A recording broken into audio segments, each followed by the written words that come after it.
प्यार में वफा मिले या धोखा, ये तो नसीब की बात है। लेकिन जब मोहब्बत ही मौत बन जाए तो समझो इश्क का कत्ल हो चुका है। 14 जुलाई 2025, जगह गाजियाबाद, उत्तर प्रदेश। सुबह 6 से 45 बजे लोनी इलाके के एक कॉलोनी में अचानक हड़कंप मच जाता है। एक लड़की की चीख, फिर गोलियों की आवाज और फिर सन्नाटा। जब लोग घर के बाहर दौड़े तो सामने था खून में लथपथ एक नौजवान लड़का और उसके पास कांपती हुई एक लड़की, जिसका चेहरा डर और पछतावे से भरा हुआ था। नाम था उसका सोनिया रावत। उम्र सिर्फ 22 साल। पढ़ाई कर रही थी गाजियाबाद यूनिवर्सिटी से। और जिस लड़के की लाश वहीं जमीन पर पड़ी थी उसका नाम था सौरभ भदौरिया। उम्र 25 साल। दिल्ली के एक कोचिंग इंस्टीट्यूट में मैथ्स टीचर था। लोगों ने पुलिस को बुलाया, मीडिया पहुंची और धीरे धीरे खुलने लगी एक ऐसी मोहब्बत की परतें जिसमें था धोखा, सनक, नफरत और आखिर में कत्ल। पुलिस को सोनिया ने बताया, मैंने नहीं मारा साहब, वो खुद ही मेरे पीछे पड़ा था, मुझे ब्लैकमेल कर रहा था। लेकिन जांच आगे बढ़ी तो पता चला इस केस में सिर्फ प्यार और धोखा नहीं था, बल्कि प्लानिंग, पागलपन और जुनून की वो कहानी थी जिसे सुनकर रूह कांप जाए। ये कहानी है एक लड़की की जो प्यार में उलझी, फिर नफरत में जली और आखिर में उस मोड़ तक पहुंच गई जहां उसने सारी हदें पार कर दी। दोस्तों, आज के इस डॉक्यूमेंट्री स्टाइल वीडियो में हम लेकर आए हैं बेदर्दी मोहब्बत, एक ऐसा रियल केस जो आज से बस कुछ दिन पहले हुआ, जहां इश्क का अंत हुआ गोलियों की आवाज में। तो चलिए शुरू करते हैं एक दर्दनाक सफर, सोनिया और सौरभ की मोहब्बत से मौत तक की कहानी।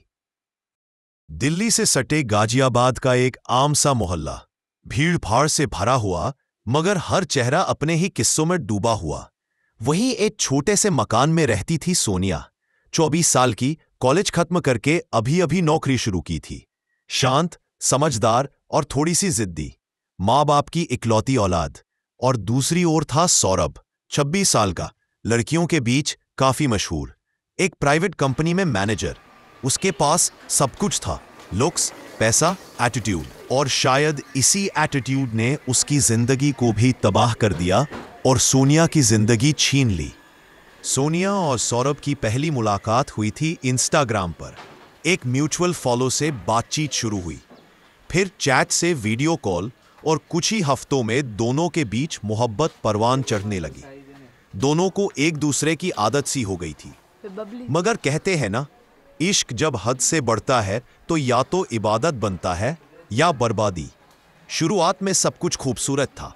सौरभ सोनिया को हर छोटी बड़ी बात में खास महसूस कराता था। उसे लंच डिलीवर करना, ऑफिस से पिक करना, अचानक फ्लावर्स भेजना, जैसे कोई फिल्मी आशिक। लेकिन वक्त के साथ सौरभ का बर्ताव बदलने लगा। वो शक करने लगा। सोनिया की फ्रेंड लिस्ट से लेकर उसके व्हाट्सएप स्टेटस तक हर चीज पर नजर रखने लगा।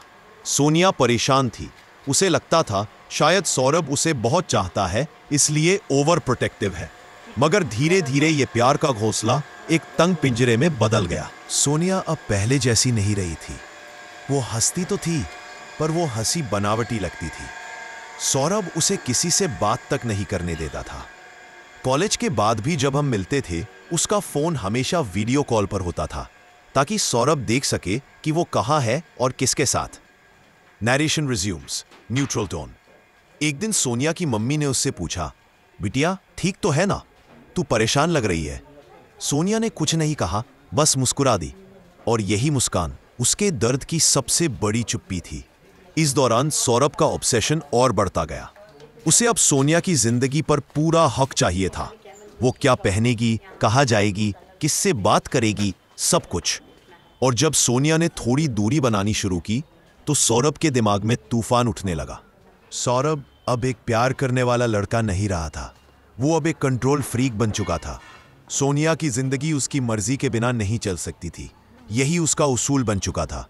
एक दिन सोनिया ने सौरभ को साफ शब्दों में कह दिया, मैं थक गई हूं, मुझे अब ये रिश्ता नहीं चाहिए। सौरभ की आंखें सुनी थी वो बात, पर उसका दिल नहीं। उस रात उसने दोस्तों को फोन करके कहा, अगर वो मुझे छोड़कर गई तो मैं कुछ ऐसा कर दूंगा कि सब हैरान रह जाएंगे। किसी ने ये नहीं सोचा था कि वो धमकी नहीं थी, बल्कि एक प्लान था, एक खतरनाक प्लान। सोनिया ने अपनी एक दोस्त को मैसेज किया, अगर मैं कल जिंदा ना रहूं तो मेरी मम्मी का ख्याल रखना।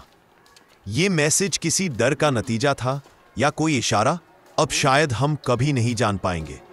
सौरभ ने सोनिया को बहाने से बुलाया, कहा चलो बाहर चलते हैं, एक बार बात करके सब साफ कर लेते हैं। सोनिया मना नहीं कर पाई। वो दोनों निकले, लेकिन वो सफर कभी वापस लौटने के लिए नहीं था। सफेद i20 कार में बैठी सोनिया को शायद अंदाजा नहीं था कि वो उस गाड़ी से जिंदा वापस नहीं लौटेगी। सौरभ ने पहले कुछ देर चुप रहकर गाड़ी चलाई, फिर अचानक गाड़ी एक सुनसान रोड पर मोड़ दी। गाड़ी रोक दी। सोनिया घबराई। क्या कर रहे हो सौरभ? पिस्टल निकाली, गोलियां दाग दी। 1 2 3 4। सोनिया की मौत उसी कार में हो गई।